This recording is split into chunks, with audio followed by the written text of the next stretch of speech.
предизборна коалиција?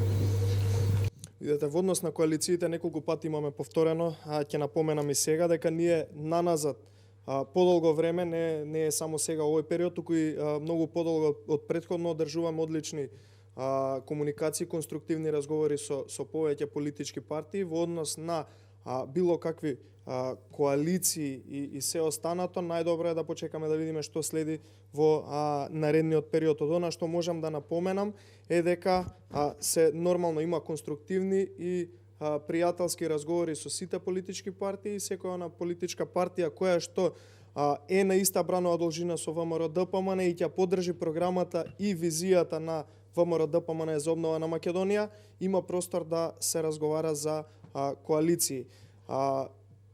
Така да тоа е во однос на коалициите. Повелете други прашања? Ќе се најдат нови имиња или ќе водите со старите? Тоа е веќе апсолвирано прашање, неколку пати го имаме одговорено и на исто прашање има говорено и председателот Мицкоски, и генералниот секретар Јанушев. На листите ќе се најдат и нови луѓе, многу нови луѓе, но нормално е да има и дел искусни луѓе кои што нормално ќе бидат во помал број. Предност имаат нови луѓе. Во однос на имињата кои што ќе се најдат на листите, не би шпекулирале се уште со имиња, но можам да напоменам дека тоа ќе бидат луѓе со интегритет, кредибилитет и професионалност во својата област која што ќе ја застапуваат во собранието и надвор од него. Тоа ќе бидат на некој начин луѓе кои што не се да речеме премачкани со било каков криминал, како што тоа е случај во Социјалдемократскиот сојуз. Земете ли одредени активности во врска со начинот на донесување на Законот за јавно обвинителство и Совет на јавни обвинители со оглед на тоа што пратеничката група на ВМРО реагираше?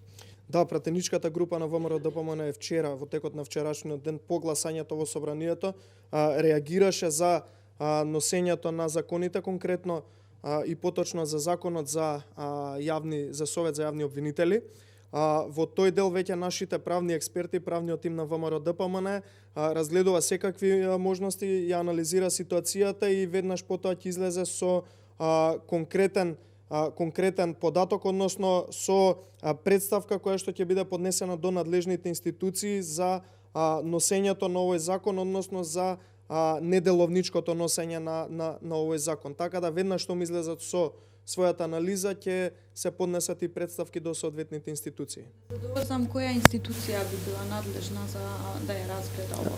Видете, тоа не би можел јас да го кажам бидејќи не сум правник, но верувајте дека за многу брзо правниот тим ќе излезе и ќе конкретно ќе каже до која институција ќе поднесе представки која што е надлежна за носењето, односно неделовничкото носење на тој закон.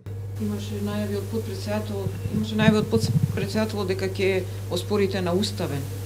Да, доколку тоа е можно и доколку тоа е правнички издржано, секако дека ќе се поднесе представка и до Уставниот суд, кој што подоцна ќе треба да се произјасни, но сепак затоа реков, бидејќи јас не сум правник и не можам да тврдам, да почекаме кои ќе бидат анализите на правниот тим на ВМРО-ДПМН и веднаш потоа ќе се поднесе представка до дали Уставен суд или било која друга надлежна институција која што е засегната за оваа проблематика. Дали јасно ќе биде само до Џафери или до собранието? И тоа не би можел да ви кажам, но сепак нормално е бидејќи председателот Џафери на собранието ја водел седницата, многу веројатно е да биде до него, но и до целата пратеничка група, односно мнозинство кое што гласаше за тој закон надвор од деловничкото постапување. Други прашања? Повелете. Распуштањето на собранието не доставивте предлог за нов министер, технички министер за труд и социјала. Како ќе се контролира сега овој сегмент за време на изборите, бидејќи знаеме дека техничките министри се поставени за контрола на функционирањето за време на избори? Видете, од самиот момент, од првиот момент кога беше формирана оваа техничка влада која што требаше да се погрежи за минимум услови за фери демократски избори, јасни бе интенциите и на Зоран Заев, и на Оливер Спасовски, и на сите други од владата. Интенциите беа да на било кој начин се оневозможи работата на техничките министри и тоа продолжи до самото разрешување на министерката Рашела Мизрахи. Зоран Заев и Оливер Спасовски, доколку сакаат да разрешуваат во однос на законите, и доколку беа етички и морално, како што велат, внесени во целата ситуација, најпрвен ќе поднесеа барања за разрешување на сите околу нив. Конкретно Оливер Спасовски ќе требаше самиот да си поднесе барање за разрешување, затоа што него го следат десетици сериозни скандали во Министерството за внатрешни работи.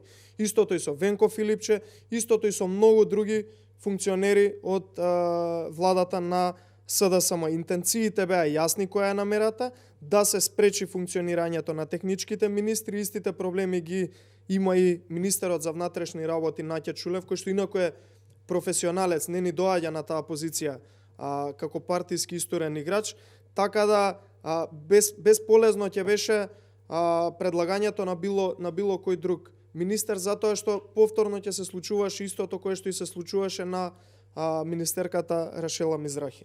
А зошто не предложивте друг кандидат? Веќе ви реков, безполезно ќе беше предлагање, бидејќи доколку им беше намерата за правилно функционирање согласно уставот и законите, Оливер Спасовски и Зоран Заев веќе одамна ќе предложеа барања за разрешување на министрите околу нив, конкретно и Оливер Спасовски самиот ќе требаше да се разреши, бидејќи ги следат наназад десетици скандали во секој едно министерство каде што има индиции, но некаде и докази за сериозен криминал. Дали се тоа набавките на возила во Министерството за внатрешни, последниот случај набавките за пасоши, дали во Министерството за здравство криминалните тендери, изградбата на клинички, на стопирањето на изградбата на клинички во Штип и многу други министерства каде што има десетици скандали со сериозен криминал. Така да интенциите беа јасни да се оневозможи работата на техничките министри од страна на ВМРО ДПМН.